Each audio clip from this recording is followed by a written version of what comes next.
My fellow Americans, I am about to sign into law the Civil Rights Act of 1964. I want to take this occasion to talk to you about what that law means to every American. 188 years ago this week, a small band of valiant men began a long struggle for freedom.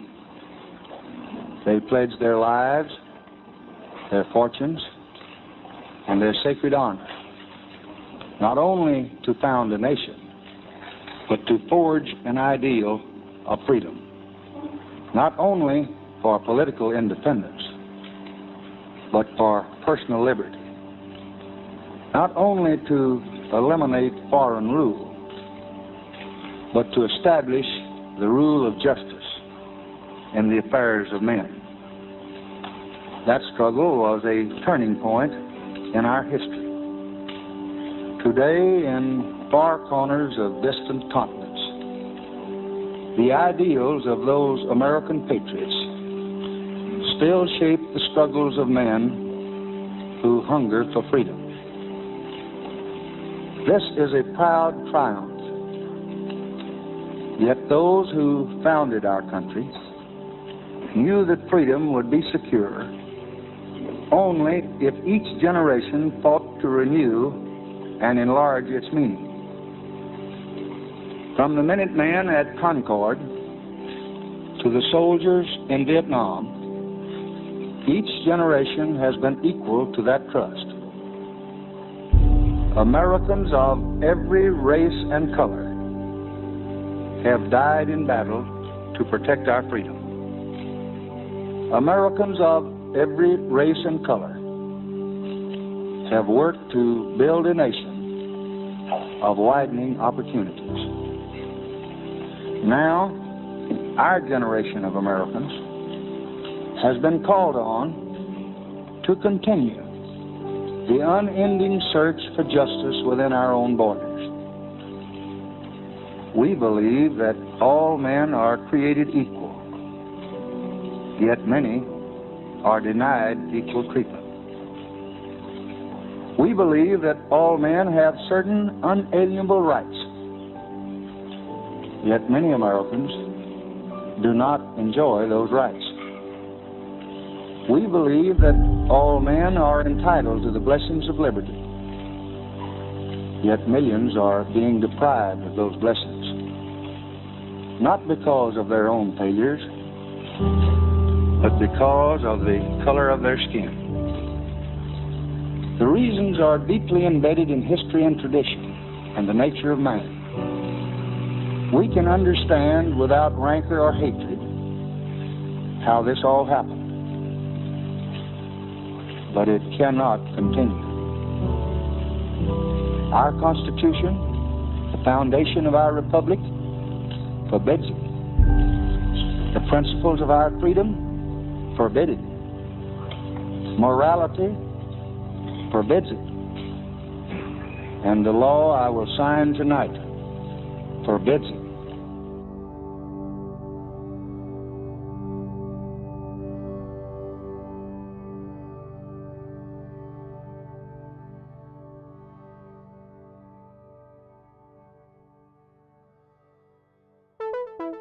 Lawsome, the podcast for law firms.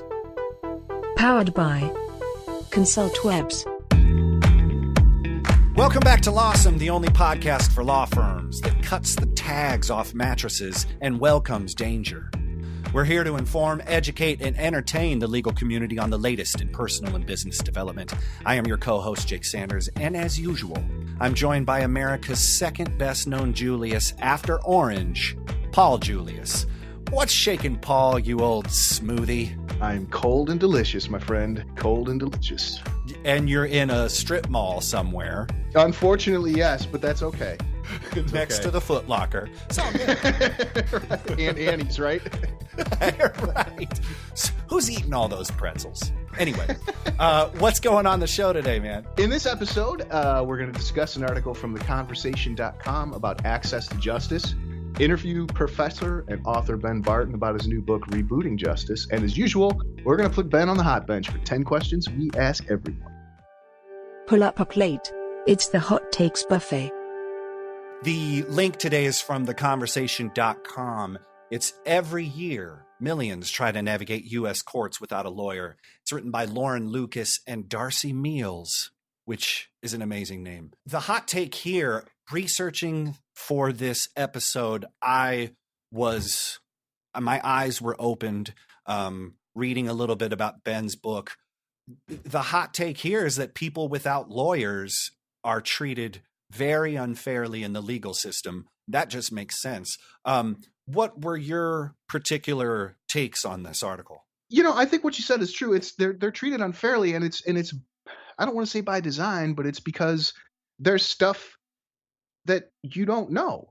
I mean, I'm not a lawyer, so there's things like if I have to go into court, I mean, I can prepare as much as I can, but there's just stuff that's going to be beyond my scope, Right. And you need a lawyer for that, and it's set up that way, and that may not necessarily be fair, because now people who can't afford a lawyer, if you can't get somebody on retainer, if you're filing bankruptcy, right? So it seems to be kind of stacked against you. Like if you can't hire a lawyer, it's almost, I don't want to say you're going to lose, but there's a good chance you're going to lose. Well, chances are you're going to go up against a lawyer. And if you don't have one, one of the things that blew me away is the constitutional provision, Gideon's, that only happens in the interview with Ben, been arrested. Right. So like there's even a level, like you have to get past a certain point of misbehavior for them to then throw a lawyer at you. And one of the answers is that we need more lawyers. And this article talks about some of the problems is that there's too heavy of a concentration of lawyers and there's not enough. I came across, I was doing some social media research, and I came across this one lawyer who was the only lawyer for 6 counties that were surrounding him. And he did everything, criminal, personal injury, estates, wills, contracts. I mean, it was insane. I guess he has job security, but when he dies, those people in those counties don't have a lawyer. I mean, isn't that what the article calls it? A legal desert, I was blown away, all the different deserts we have now. Yeah. So there are ways that people are addressing this, like the National Coalition for a Civil Right to Counsel have focused on expanding the right to get lawyers on civil cases. But we find out later in the interview that that's not necessarily the best answer. And some people in Washington are training non-lawyers to help offer legal support. There's tech solutions, online dispute resolution. So I just think for me and you being, marketing guys who have only worked with lawyers, it would be great to ask a lawyer these questions. Yeah, let's do that. Let's ask a lawyer. Hey, you know what? Let's ask a lawyer. Ask a lawyer. Featuring Helen Buchelmez.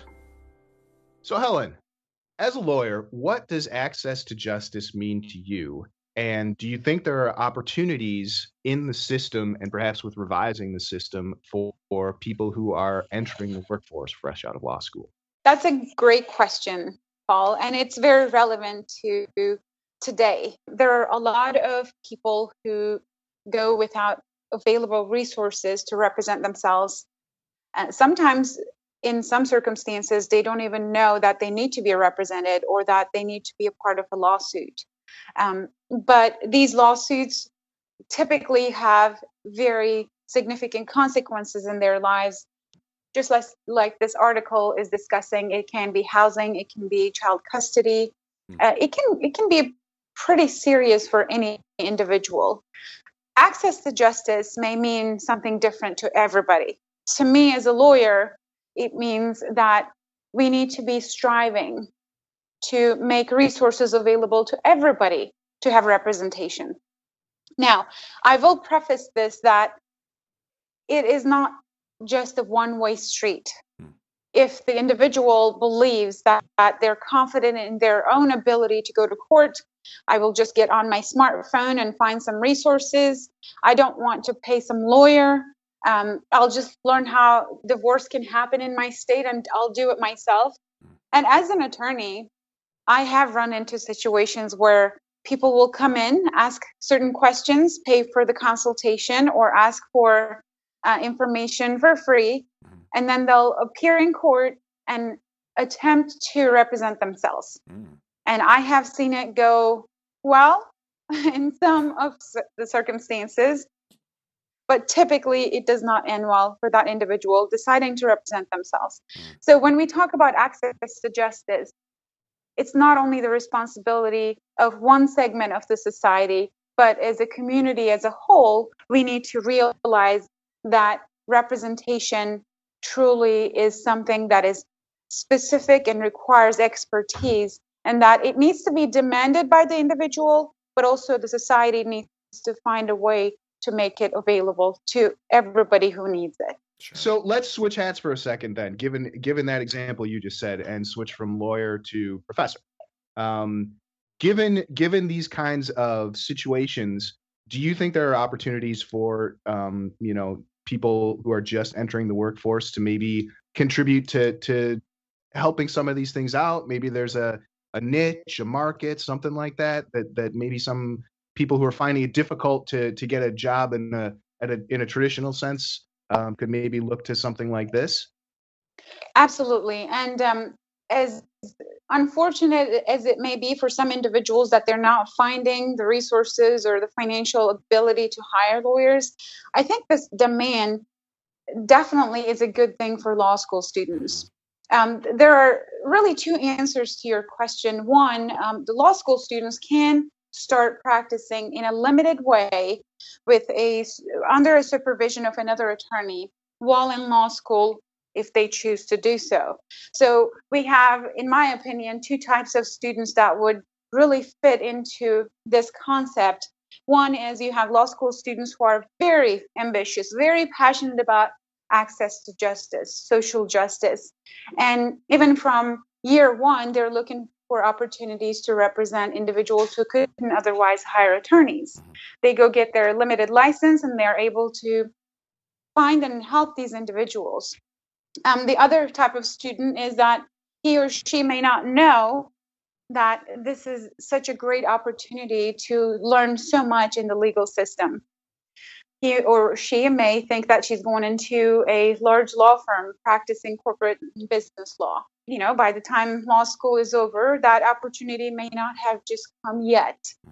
I would highly recommend to all law school students to look into these opportunities, get to know people, get to know their communities, and identify the need for access to justice and help those individuals to build out their resume. You're not going to learn how to practice law just waiting for the jobs to happen. And the best way to get involved is to find someone who truly needs your services. And it also builds great marketing skills. If you're talking with the people in your community, helping them, you're also getting to know the community, their culture, their demands and requirements, their challenges. And that gives you a great advantage over everybody else who's just sitting there and waiting for a job. And now, a word from our sponsor. I met Tanner, who works for Consultwebs, on a plane on the way back from Key West, Florida. And I'd just been thinking that I needed to do some more marketing for my law firm. So when he told me that he worked for Consultwebs, I was super excited. From the beginning till even now, I've been with them for almost 2 years, and the experience has really been great. Having Consultwebs on board is really like having your own team of people that really care about what kind of business you're getting. I mean, practicing law can seem kind of lonely. You always are wondering, how am I going to get clients? How am I going to make payroll? But with Consultwebs, it's not just me worrying about having people come in the door. They're there as well, and they've been so responsive. Since I started with Consultwebs, I have increased the number of employees double at least. And since I started with Consultwebs, the revenue has tripled. So it's really been an incredible experience. Go to Consultwebs.com to learn more. And now, for a lawsome interview. Professor Ben Barton is the co-author of Rebooting Justice and a professor at the University of Tennessee. He's worked as an associate at a large law firm, clerked for a federal judge, represented the indigent for 12 years as a clinical law professor, and now teaches torts and advocacy evidence. His scholarship has been discussed in the New York Times, Wall Street Journal, the American Bar Association, and Time magazine. He's won several awards, including a Fulbright Award, which took him to teach comparative law in Slovenia in 2015. With several critically important books and law review articles published worldwide, we are honored to have tracked down Ben and trapped him for a few inspirational minutes on this episode of Lawsome. Welcome to the show, Professor. Oh, thrilled to be here. Thank you so much for having me. So, briefly discuss the trajectory of your career from attorney to professor to author and advocate. Yeah, so I graduated from law school, and then I clerked on the Fourth Circuit in Baltimore. And then I went and worked at Morgan, Lewis & Bockius in their Princeton office as an associate. And at the time I got there, it was a tiny office. There were 5 lawyers. And on the litigation side, there was just the managing partner of the office and myself. And so I lasted a couple of years. I really enjoyed the work a lot. But as you can imagine, with just 2 people, I'll just put it this way. When I left, I hired 3 people to replace me. It was a disaster. Like, I just worked around the clock when I was there. Wow. And then I taught for a couple of years at Arizona State, and then arrived here at University of Tennessee in 2001, and I've been here since. And at Arizona State, in the first big chunk of time that I was here, I worked as a clinical professor. So that meant that students go to court and represent indigent clients, and I've done a mix of stuff. I've done criminal stuff, I've done civil stuff, I've done unemployment. And then I guess maybe 5 years ago, I transitioned into just what we call stand-up teaching. So that was torts and advocacy evidence. But I just kind of come in full circle. Next fall, I'm teaching a brand new class here called A2J Lab, and it's kind of a clinic. The students are going to work in teams writing websites and phone applications for indigent folks in Tennessee. Let's focus on the idea of authoring a book. So you've done this several times. Writing a book is a mountain that a lot of lawyers are interested in climbing. For the aspiring writer lawyer out there, what's your advice? Why write a book, and what good can come of it? Yeah, so I've got a bunch of thoughts on this. The first thought I'll say is that I do all my writing in one spot. I do it at my desktop in my office at the law school. I come in on the weekend, and I do it at night and in the morning and other times. And on the bottom right-hand corner of my computer, where I can see it every day when I turn it on, there's a German word. And you know how the Germans have this crazy thing where they add multiple words together to make a new word? Yes. And then they get these weird words like Schadenfreude that you don't have in English because it's hard to combine them. Yes. So the German word on my computer is Sitzfleisch, which translated from the German roughly means ass sit. And it's a German word for task that requires you to sit your ass in a chair and grind. And I have that on my computer, so I just remember. That's the deal. That's what writing a book is like. Like, it's just, you really, really, really have to do the Sitzfleisch version of it. Yeah. So with that in mind, I mean, the first piece of advice, and I talked to lawyers about this, and I talked to family members about this, and of course I talked to fellow professors about this, is only write it if you're actually passionate about the thing itself. Because it's really hard and it takes a long time. And I promise you, John Grisham and everybody else who's written a book about me, somewhere between a half and 2/3 the way through, you're like, this is horrible. I'm ruined. I'm ruined. I don't know why I did this.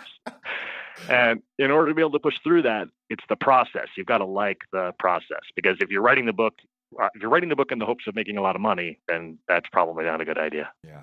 If you're writing the book in the hope of getting a lot of accolades, again, that's probably not a good idea. Now, it's not like it's impossible those things could happen, but if you want to make a lot of money, there's way easier ways than writing a book, I promise.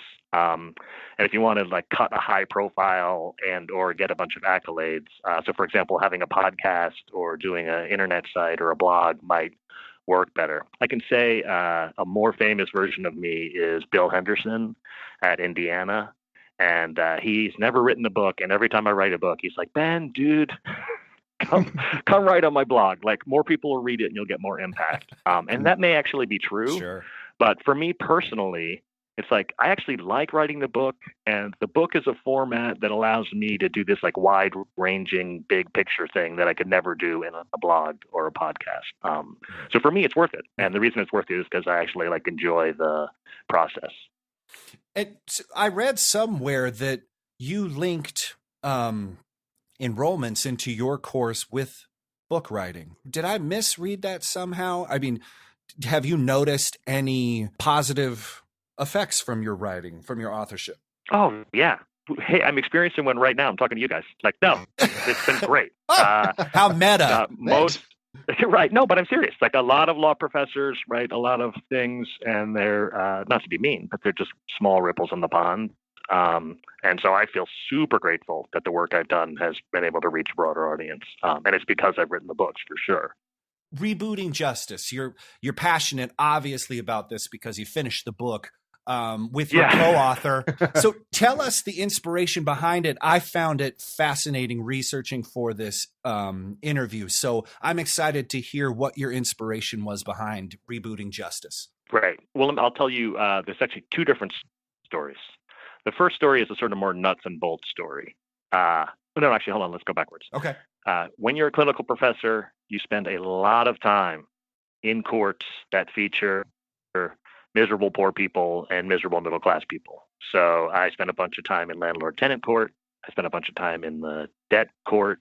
I spent a bunch of time in the juvenile courts and the lower level criminal courts, right. Where you get a real mix of folks. And one thing that you notice is you see a lot of people who appear without lawyers and have bad things happen to them. And just sitting in those courts and looking at that experience, I was like, this is not working out for anybody. Like, it's not working out for these people. It's not working out for the judges who sort of like, if you go to the National Center for State Courts or you talk to people who are in the judges who are in these courts, they're really sad about it. Like, nobody wants to work in a court that's unfair or where one side has a lawyer and another side doesn't, and the people get railroaded. Sure. Like, that's just suboptimal for everybody.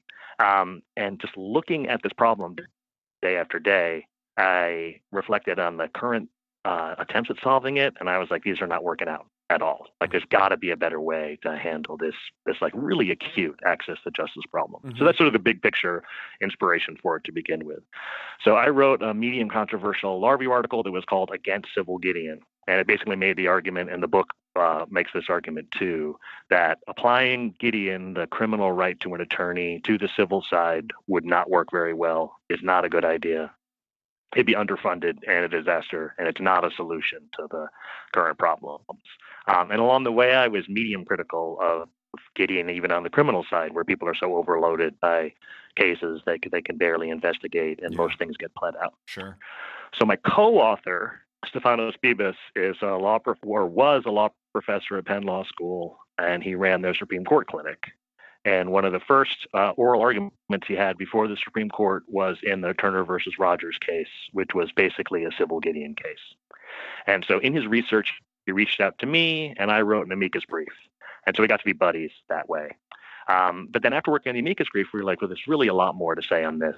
And then we eventually ended up together in the book. And one thing that I think is really nice about us co-authoring it is that Stefanos is now a Third Circuit Court of Appeals judge appointed by Trump. And the book is an attempt to be a legitimate bipartisan third way answer to this problem. It's been sort of divisive politically, as you can imagine. Like, if you're arguing for more funds for public defenders or you're arguing for more funds for legal services, you immediately face a right-wing complaint to that. But our book is not that. And I'm super psyched that Stefanos agreed to do the book with me.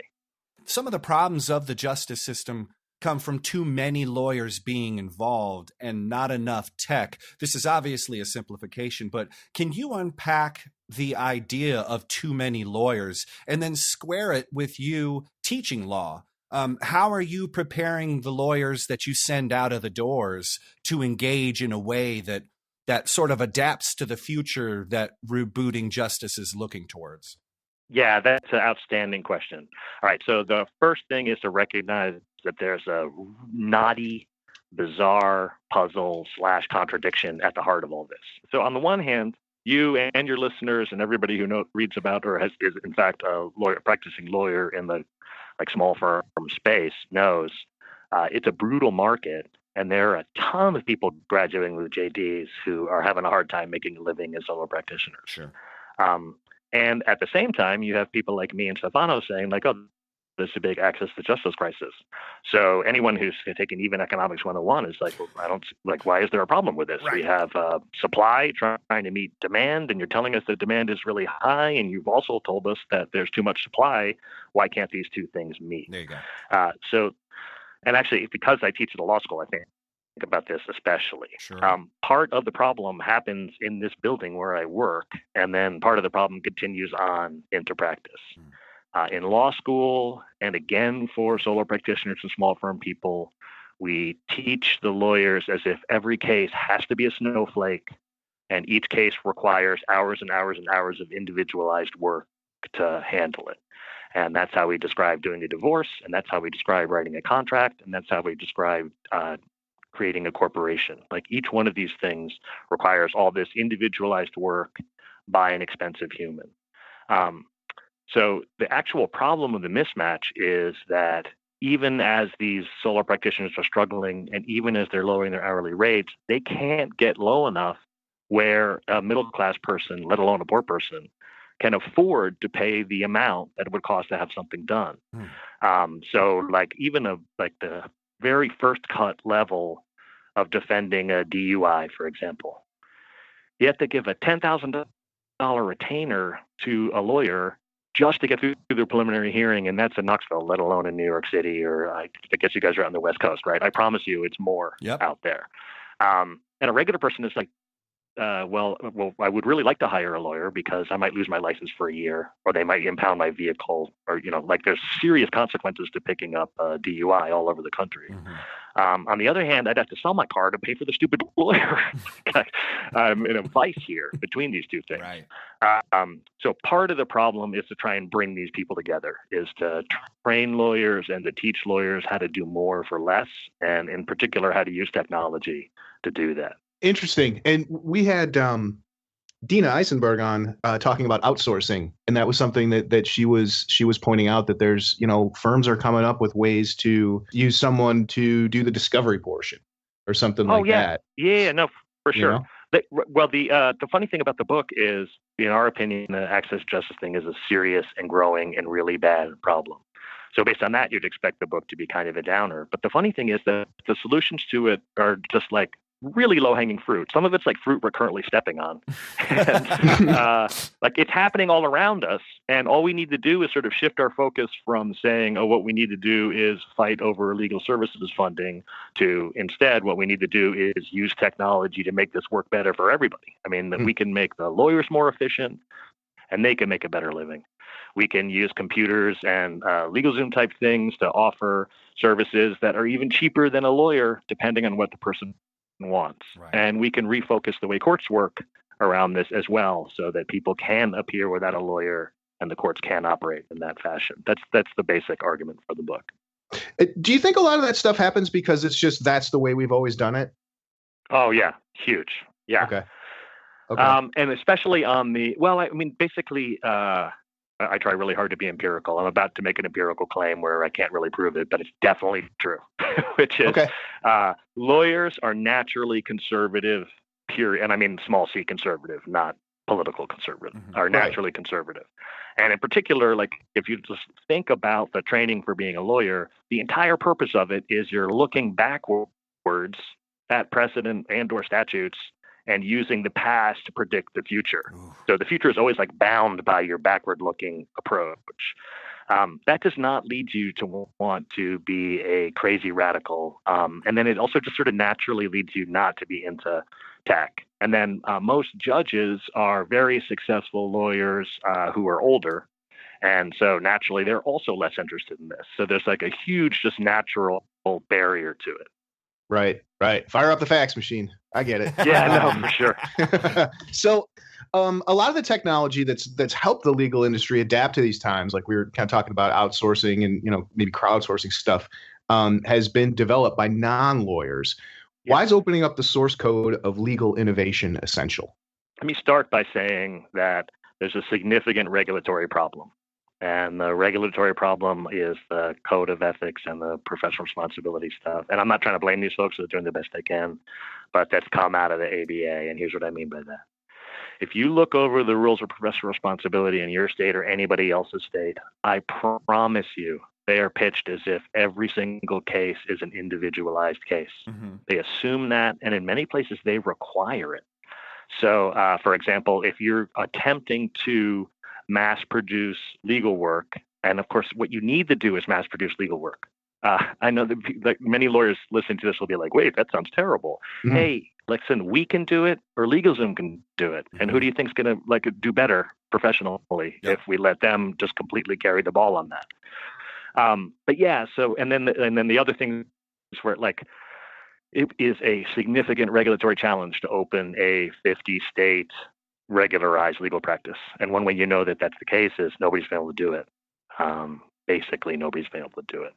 Whereas LegalZoom and Rocket Lawyer and Avo are available in all 50 states, no problem. And LegalZoom's been available nationally since 2001. I mean, it's not a problem with the tech, and it's not a problem with the approach. It's a problem with the regulation. The regulation is just crippling lawyers, in my opinion. It's keeping us out of this space.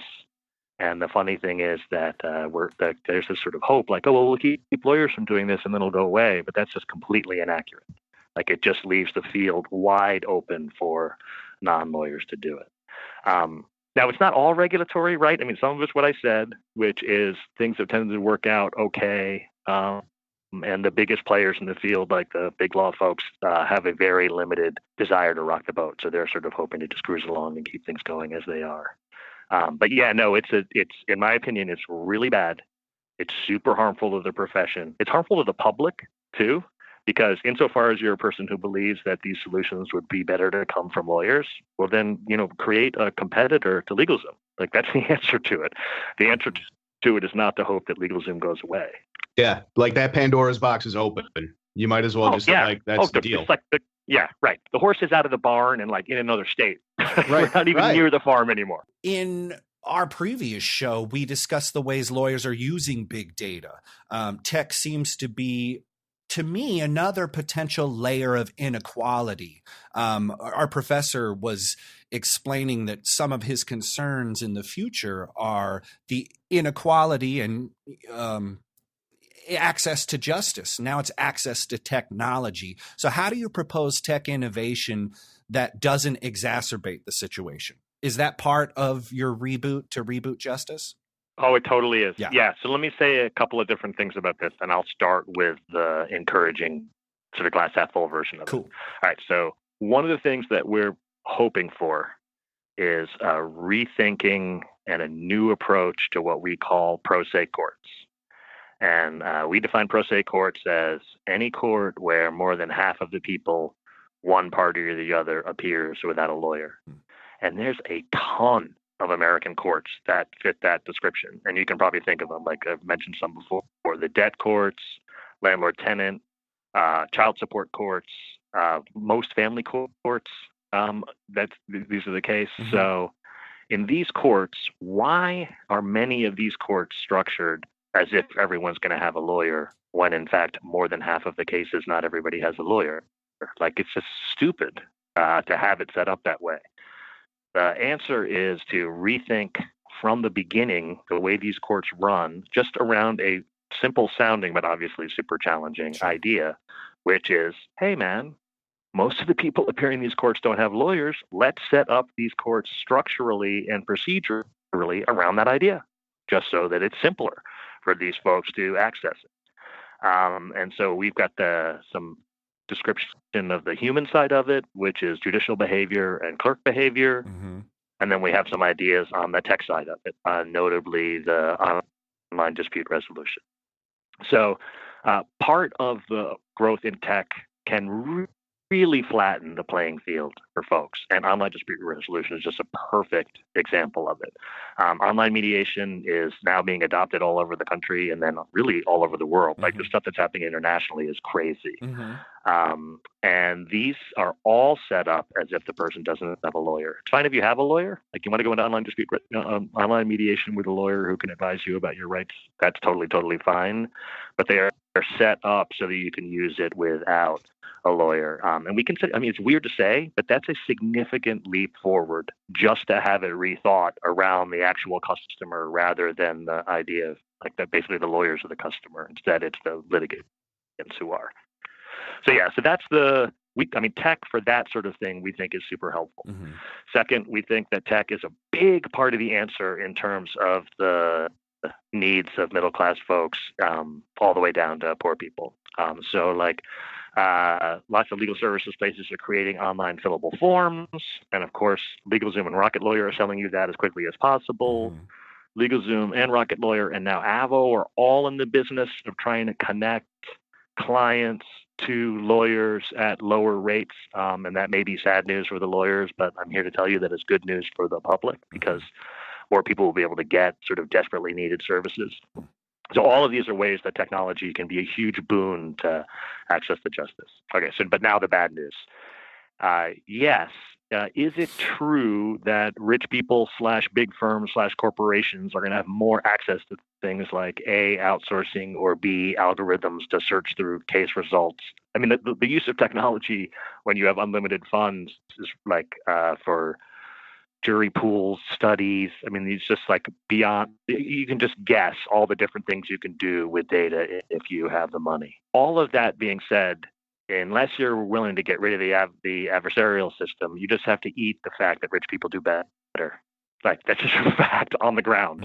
And so if you're going to say, hey, Ben Barton, are they going to do better in technology? I'll be like, yeah. But you know what? They did better before anyways. Right. Like, if you've seen a situation where there's a big law firm against a small, scrappy group, man, the big law firms got a whole bunch of advantages before there ever was technology. Sure. They have more people working on it who are paid more and, who ostensibly are better because of where they went to school or whatever else. Right. But, I mean, those advantages are baked in.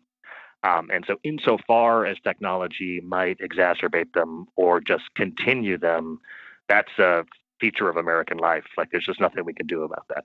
Well, and even that, I mean, having the money itself can be the advantage in that you can just bleed someone dry. Like we can afford to drag this out forever, Yeah, no, for sure. Good point. So I was thinking about this while you're talking about the tech and doing some of the like online dispute resolution or mediation. I mean, is there a time in the future where like you could show up like and represent someone through like video conference? I mean, could it be done where like people don't even have to actually be in the courtroom? I guess because what I'm thinking this is like if I show up in court and I don't have a lawyer and the person on the other side does have a lawyer or is like a district attorney or something, I'm sure there's going to be a point where I'm like, I don't know. I'd like to ask somebody about that. Is there ever like, could something like that happen? Is there some way to sort of alleviate that? I'm just looking at it from like the public perception side. Yeah. Like you always think like, man, everyone says don't represent yourself. So it seems like kind of a leap where maybe is there kind of a middle ground where you're not necessarily having to pay someone a retainer, but you're not also having to be on your own if somebody starts asking you tough questions. Yeah, totally. So hold on, let me say two things about that. The first thing I'll say is in terms of the scheduling of court, like if anybody who spent any time in a state court, let alone like in a city court, I mean, it's a cattle call. Everybody shows up and sits around for hours on end until the case gets called. Like, it's the goofiest, oldest school way of doing it. I mean, it's literally like that system hasn't changed since there were courts. Right. There was a court in Babylon. They were like, everybody shows up at the same time. And that's still how we're doing it.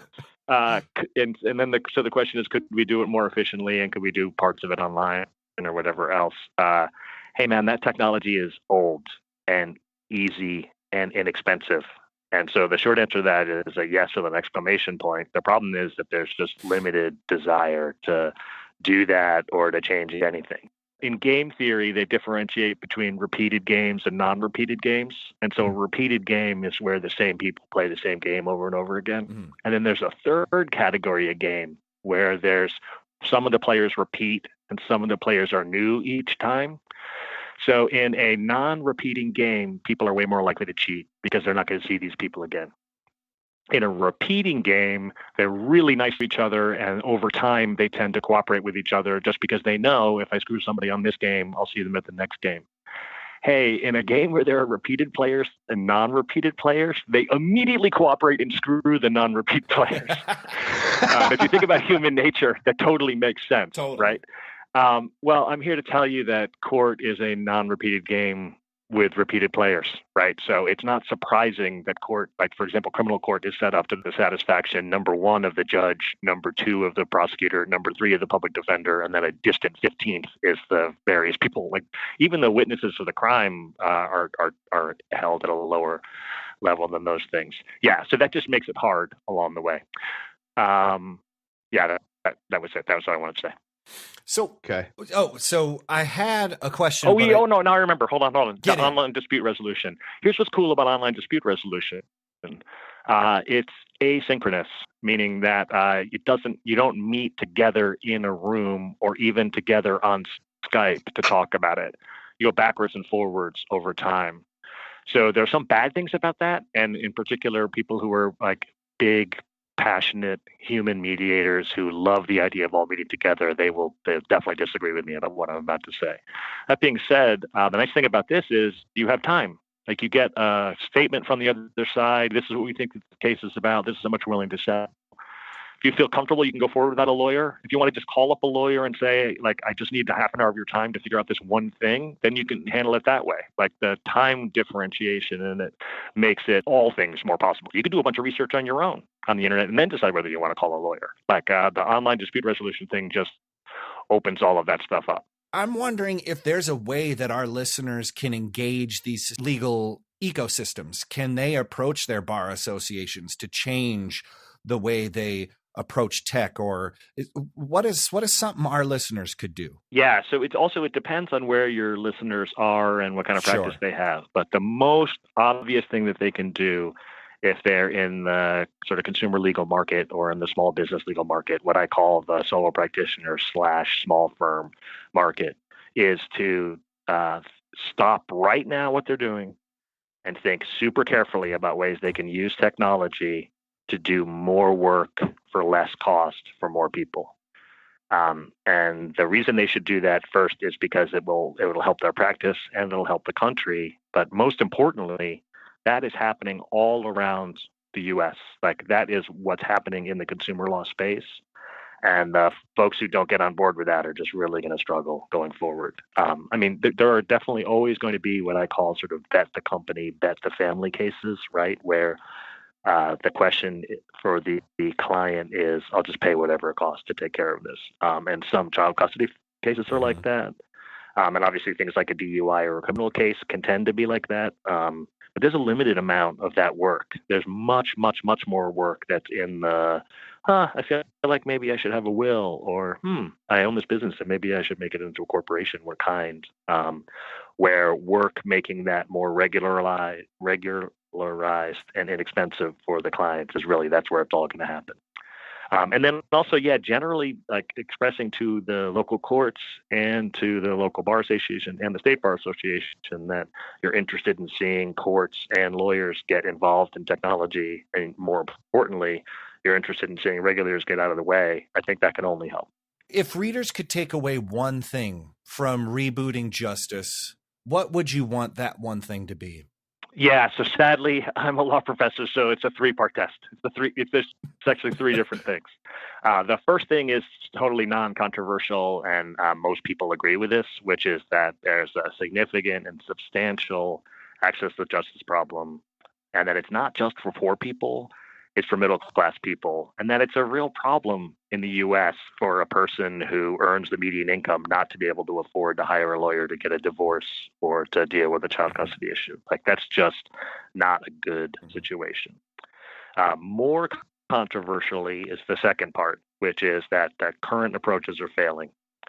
Arguing over LSC funding, trying to argue over public defender funding, trying to stretch Gideon even farther than it's already been stretched, We've been trying these low-tech, lawyer-first solutions since the 60s, and the problem has gotten worse every year.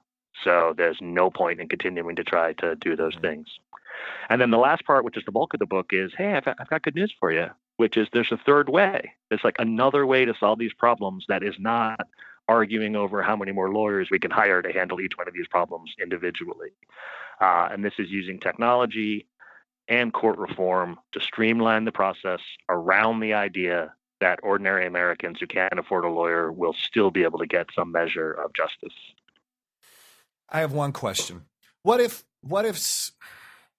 somebody says the people who are unequally served by the justice system just have they're just victims, and they're not willing to pick themselves up by the bootstraps? What would you say to somebody who phrased this inaccessibility to justice in that way?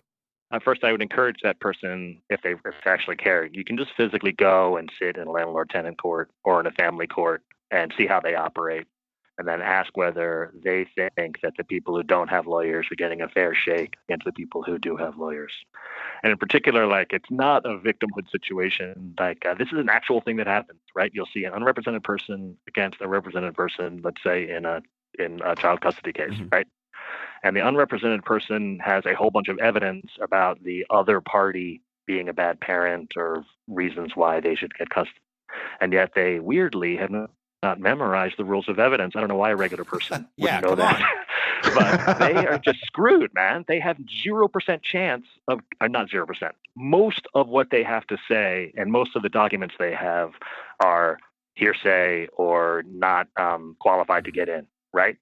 Most of the evidence that they have could get in if they knew how to do it. And to me, like, you just ask yourself, like, does that person deserve to not get custody of their children because they can't afford to have somebody work out how to get the evidence in? Like, I have a strong feeling that the answer to that is no.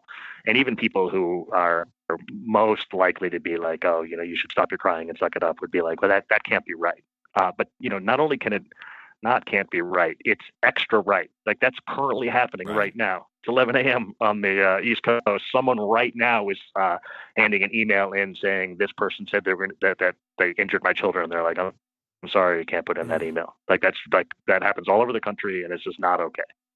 Ben, give us your contact detail. How can people find more about you? Well, really, honestly, the easiest thing to do is to just go to Amazon and buy the books. I mean, I've got this book, Rebooting Justice, and then the book before it, which your listeners might also like, is Glass Half Full, and that's an argument that changes and basically the collapse on both the lawyer side and on the law school side around the Great Recession has an upside, and it argues what the upside is.